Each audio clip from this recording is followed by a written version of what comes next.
दोस्तों आज हम लोग कक्षा 10वीं हिंदी वालों के लिए ले आए हैं मोस्ट आईएमपी अंतर, सभी विषयों के अंतर ले आए हैं। हिंदी में सभी व्याकरण वगैरह हिंदी के संपूर्ण अंतर ले आए हैं एक ही वीडियो में। नाटक एकांकी में अंतर, जीवनी एवं आत्मकथा में अंतर, कहानी एवं उपन्यास में अंतर, रेखा चित्र एवं संस्मरण में अंतर, मुहावरा लोकोक्ति अंतर, महाकाव्य एवं खंड काव्य में अंतर। और बाकी पूरा शेड्यूल आ चुके हैं खटाखट। एक महीने बचे मात्र पेपर के, 1 महीने। और एमपी वालों के 6 तारीख से तो प्री बोर्ड है।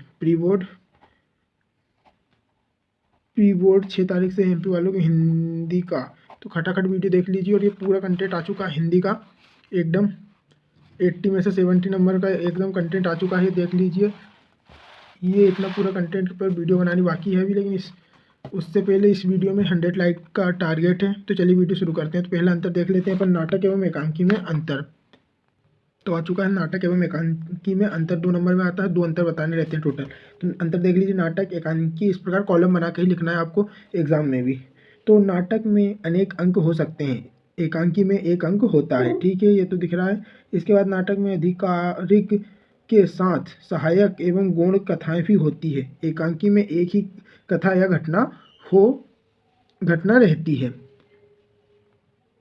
फिर नाटक में कथानक की विकास प्रक्रिया धीमी रहती है और एकांकी में कथानक आरंभ से ही चरम लक्ष्य की ओर द्रुत गति से बढ़ता है। फिर एकांकी नाटक के कथानक में फैलाव और विस्तार रहता है, एकांकी में कथानक के घनत्व रहते हैं। और ये उदाहरण देख लीजिए। नाटक आषाढ़ का एक दिन, मोहन राकेश ने इसको लिखा है।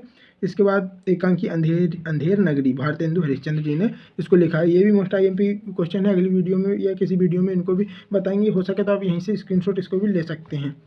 ये देख लीजिए, ये दोनों क्वेश्चन मोस्ट आईएमपी। इसके बाद अगला अंतर देखते हैं अपन। अगला अंतर तो आ चुका है, कहानी एवं उपन्यास में 4 अंतर लिखिए। मतलब कुल मिला के 2 अंतर पूछते हैं 2 नंबर में, 4 नंबर का तो आता नहीं है, लेकिन आप 3 अंतर आराम से याद कर लीजिएगा। 3 लिखोगे तो आपको 2 नंबर परफेक्ट मिल जाएंगे। तो ये देख लीजिए, इसमें कॉलम नहीं बना है, आप बना लेंगे, इसमें बतला दूंगा उसे। कहानी और उपन्यास में अंतर इस प्रकार है। ठीक है, आपको ऐसा एग्जाम में नहीं लिखना है, आपको एकदम कॉलम बनाकर ही लिखना है। कहानी लघु आकार की होती है जबकि उपन्यास बड़ा आकार का होता है। तो ये कॉलम यहाँ से कट कर देंगे अपन। इस साइड ये कहानी जो है वो लघु यानी छोटे आकार की होती है और उपन्यास जो है बड़ा आकार का होता है। फिर इसके बाद कहानी में जीवन के किसी एक अंश का चित्रण होता है।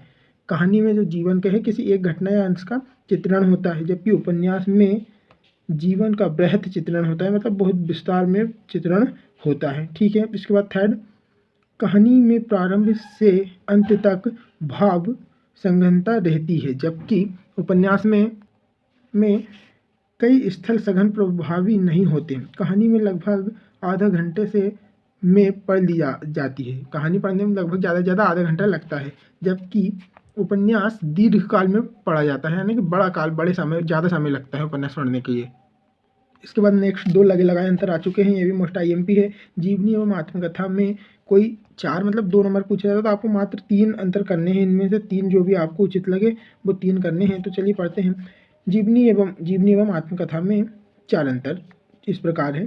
जीवनी में लेखक किसी अन्य के जीवन को प्रस्तुत करता है।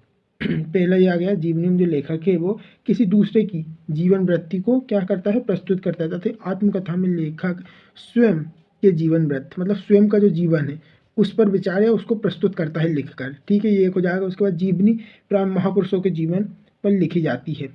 जीवनी जो है महापुरुषों के जीवन पर लिखी जाती है, जैसे राम कृष्ण, इनके महापुरुषों के जीवन पर। उसके बाद जबकि आत्मकथा कोई भी लिख सकता है, आप खुद भी लिख सकते हैं अपनी आत्मकथा।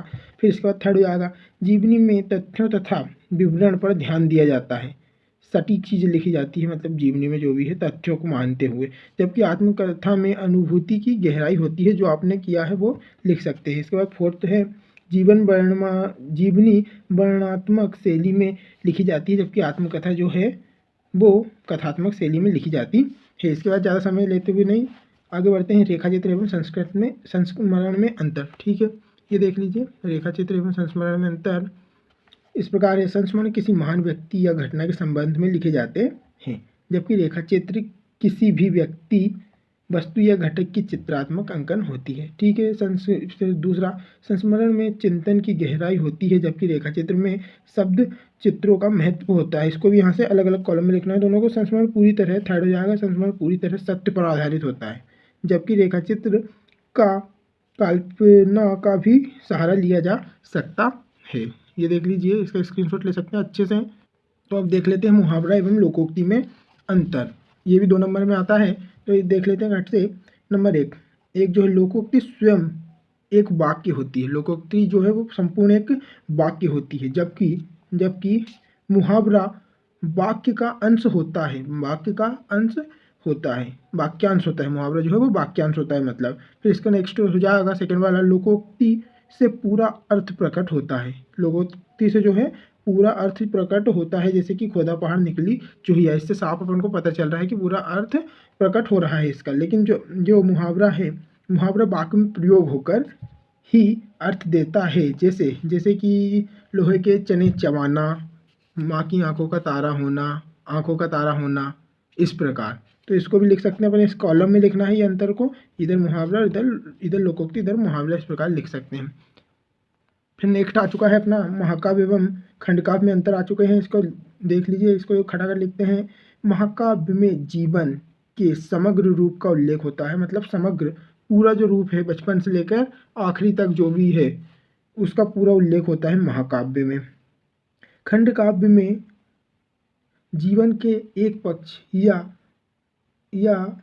एक उद्घाटन का वर्णन होता है, पक्ष का उद्घाटन किया जाता है, मतलब वर्णन एक पक्ष किसी एक भाग का वर्णन किया जाता है। फिर नेक्स्ट होता है महाकाव्य विस्तृत यानी बड़ा होता है और खंडकाव्य छोटा संक्षिप्त होता है। तो 2 अंतर हो चुके हैं। फिर उदाहरण में लिख सकते हैं अपन कि महाकाव्य जैसे रामचरितमानस रचयिता तुलसीदास, और खंडकाव्य जैसे कि पंचवटी, ये खंडकाव्य हो जाएगा। इसके रचयिता याद नहीं आ रहा मेरे को, लेकिन जयशंकर प्रसाद है शायद, या आर्यभट्ट है, दोनों में से एक है। तो आपको ये उदाहरण में लिख देना है, लेखक का नाम नहीं भी लिखोगे तो चल जाएगा, कोई दिक्कत वाली बात नहीं है। तो अपने अंतर पूरे संपूर्ण एक ही 10 मिनट 12 मिनट की वीडियो में कंप्लीट हो चुके हैं दोस्तों। तो अगली वीडियो के लिए इसमें 100 लाइक का टारगेट जरूर करवा देना। तब तक के लिए मिलते हैं अगली वीडियो में, जब तक के लिए जय हिंद जय भारत।